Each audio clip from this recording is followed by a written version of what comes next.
Bienvenue dans un nouvel essai de Caroom. Troisième déclinaison de la gamme électrique Porsche, la Sport Turismo s'avère aussi être la plus pragmatique, sans renier sur le plaisir de conduite. Découvrez sans plus tarder notre essai auto du Porsche Taycan Sport Turismo.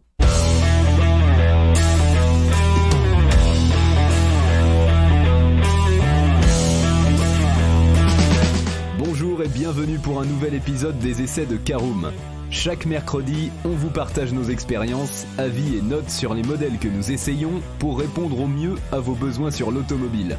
Caroom, c'est un comparateur de voitures neuves, d'occasion et de leasing, mais aussi un guide d'achat qui vous accompagne et vous conseille dans toutes vos démarches automobiles. Bonjour à tous et ravi de vous retrouver pour un nouvel essai cette semaine consacré au Porsche Taycan Sport Turismo. Un sommaire en 5 parties, vous connaissez le principe. En première partie, nous parlerons de l'extérieur et du design de notre Porsche Taycan Sport Turismo. Nous verrons en deuxième partie le poste de conduite et l'habitabilité du Porsche Taycan Sport Turismo. Nous verrons en troisième partie ce qu'il vaut sur la route. En quatrième partie, nous décernons nos notes et avis sur l'essai et nous terminerons en cinquième partie par un bilan global de notre essai du Porsche Taycan Sport Turismo.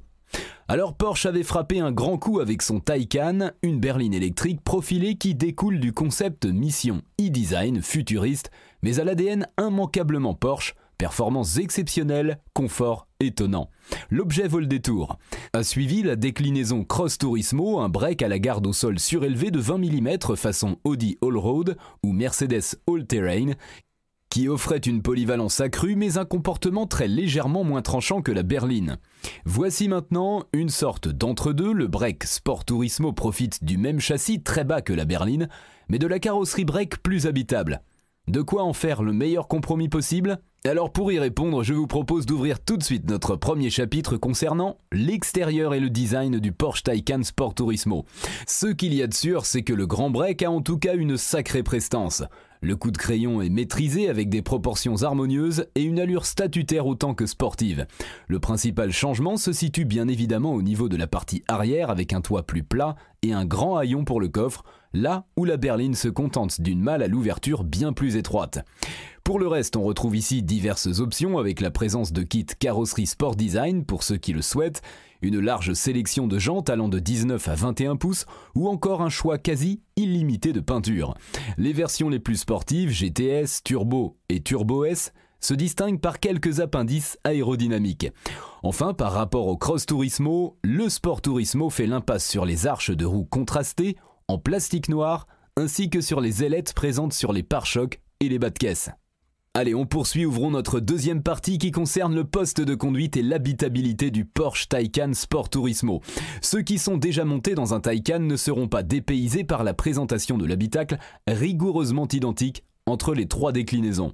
Les 3 écrans, ou 4 si l'option pour écran passager avant est cochée, sont donc toujours aussi réactifs et fluides, mais l'ergonomie reste franchement compliquée à appréhender pour les novices ou les technophobes.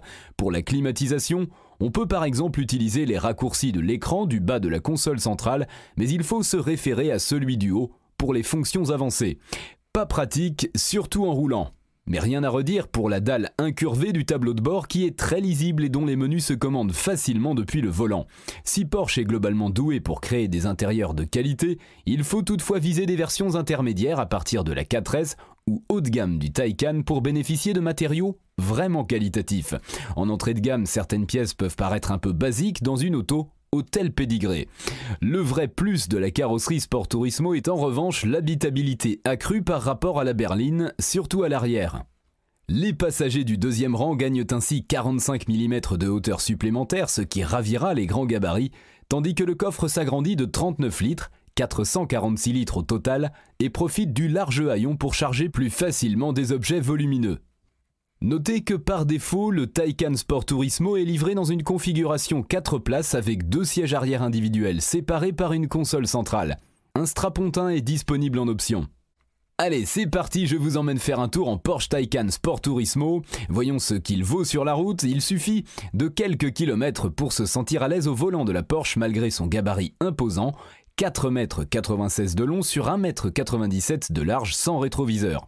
La marque a su garder un feeling de direction excellent avec une consistance très juste et une précision enviable, tandis que la pédale de frein est aussi facile à doser que rassurante avec une bonne résistance, ce qui est rare sur les véhicules électrifiés. Option indispensable à choisir, les roues arrière directrices à 2352 € de série sur la Turbo S confèrent quant à elles un vrai comportement de sportive au Taycan. L'agilité qu'elle procure et le grip latéral en virage sont tout à fait bluffants et il n'y a guère qu'une Audi RS6 ou une autre Porsche, en l'occurrence la Panamera Sport Turismo, pour proposer pareil dynamisme sur un break. La suspension pneumatique à 3 chambres de série à partir de 4S en option en dessous offre quant à elle un amortissement d'une qualité exceptionnelle avec des jantes n'excédant pas 20 pouces. Le confort et la filtration des chocs sont improbables en mode normal, tandis que les mouvements de caisse sont très bien maîtrisés sur les modes Sport et Sport Plus, sans que l'amortissement ne devienne pour autant cassant. Une réussite. Le centre de gravité au ras du bitume participe aussi à ce comportement routier ultra rigoureux sur le sec, mais attention sur chaussée mouillée où les 2170 kg à vide peuvent être un ennemi et tirer l'auto vers l'extérieur du virage. De simple propulsion à Turbo S, il existe pléthore de niveaux de puissance pour le Taycan Sport Turismo. Le plus indiqué est le milieu de gamme 4S. Il offre à la fois la transmission intégrale mais aussi la plus grande autonomie, toutes versions confondues, une fois que l'on choisit la batterie Performance Plus.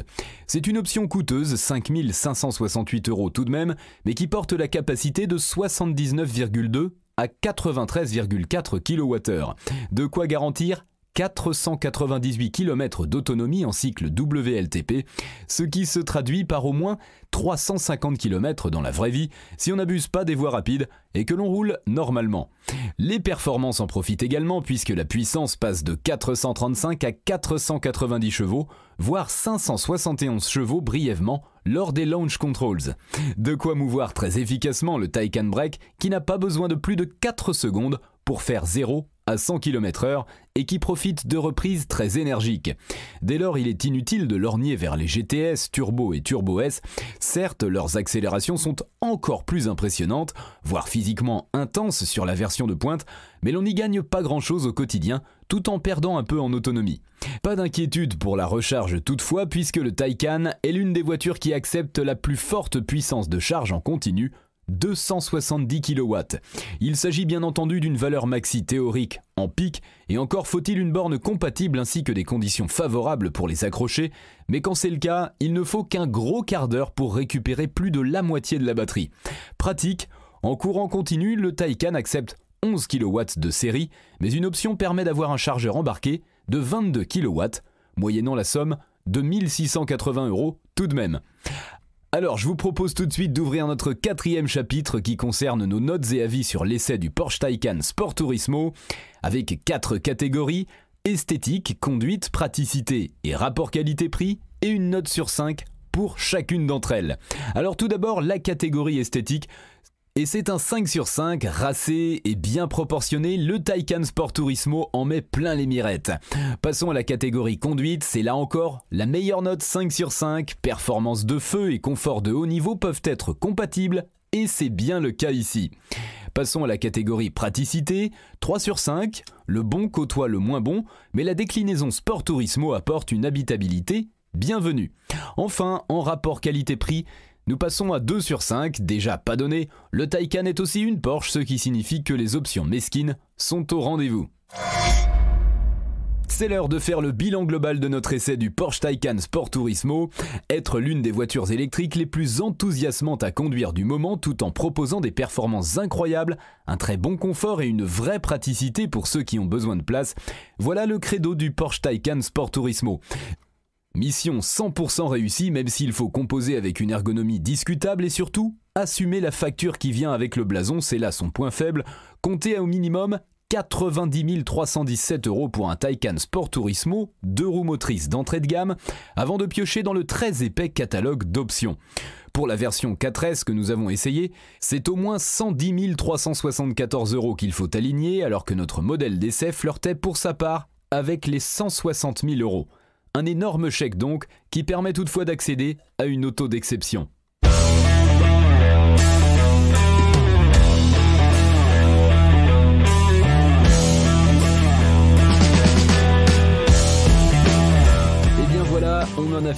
cet essai. Si vous souhaitez avoir davantage d'informations, n'hésitez pas à aller lire l'article en entier, on a mis le lien dans la description plus quelques bonus.